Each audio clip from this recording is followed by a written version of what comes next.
নমস্কার বন্ধুরা, প্রিয়া কিচেন থেকে আমি চলে এসেছি আরও একটা নতুন ভিডিও নিয়ে তোমাদের সাথে।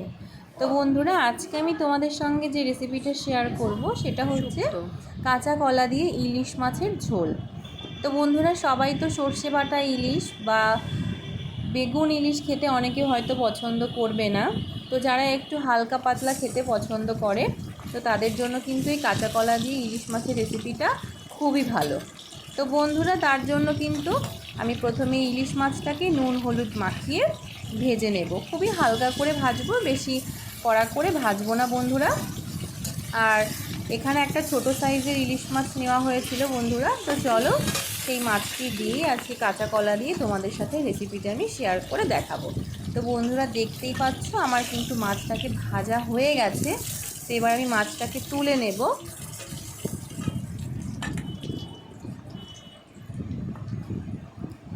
তো এবার ওই তেলের ভেতরে বন্ধুরা, আজকে কিন্তু আমি এখানে সর্ষের তেল ব্যবহার করেছি, যেহেতু আমি কাঁচা কলা দিয়ে ইলিশ মাছ রান্না, তাই জন্য আমি এখানে সর্ষের তেলটাই ব্যবহার করছি। তো বন্ধুরা দেখো, তেলটা কিন্তু গরম হয়ে গেছে। তো তেলের মধ্যে কিন্তু আমি সাদা জিরে ফোড়ন দিয়ে দিয়েছি। আজকে কিন্তু এই সাদা জিরে দিয়েই আমি কাঁচা কলাটাকে রান্না করব ইলিশ মাছ দিয়ে। তো তার জন্য আমি ভেজে রাখা জিরেটাকে তুলে রাখবো।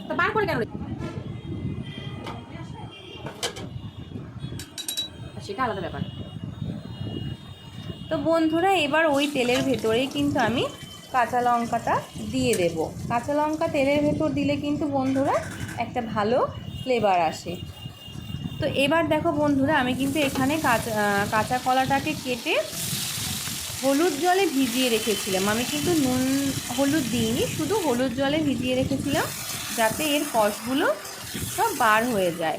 তো এক্ষেত্রে ভাপিয়ে নিলেও এর কষগুলো বার হয়ে যেত, কিন্তু ভাপিয়ে নিলে কিন্তু কাঁচা কলার গুণাগুণগুলো সব নষ্ট হয়ে যায়।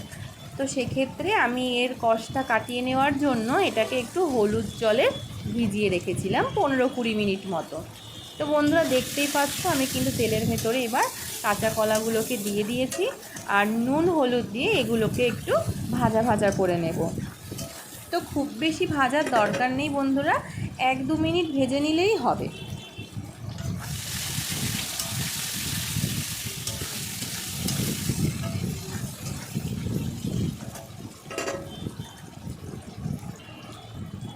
তো বন্ধুরা, দেখতেই পাচ্ছ কাঁচা কলা কিন্তু ভাজা হয়ে গেছে।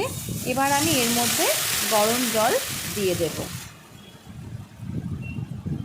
তো বন্ধুরা, কাঁচা কলায় কিন্তু প্রচুর পরিমাণে গুণাগুণ রয়েছে, আর এইভাবে খেলে তোমাদের কিন্তু আশা করছি অনেক ভালো লাগবে।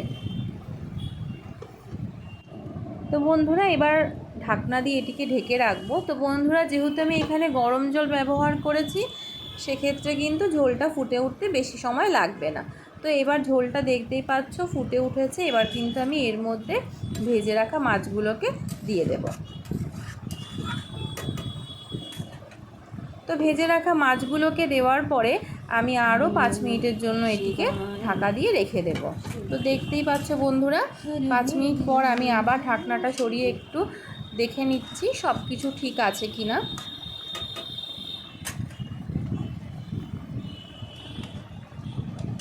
তো বন্ধুরা, এবার আমি এর মধ্যে যেহেতু আলু ব্যবহার করিনি, এর মধ্যে আলুও দেওয়া যায়, কিন্তু আমি এই দিনের রান্নায় আলু ব্যবহার করিনি, যার জন্য আমি কিন্তু 2-1টা কাঁচা কলা তুলে নিয়ে একটু ম্যাশ করে এর ভেতরে দিয়ে দিয়েছি, যাতে ঝোলটা একটু গাঢ় হয়। তো তোমরা যদি চাও দিতে পারো, আর যদি মনে করো যে না দেওয়ার দরকার নেই, তাহলে কোনো অসুবিধা নেই।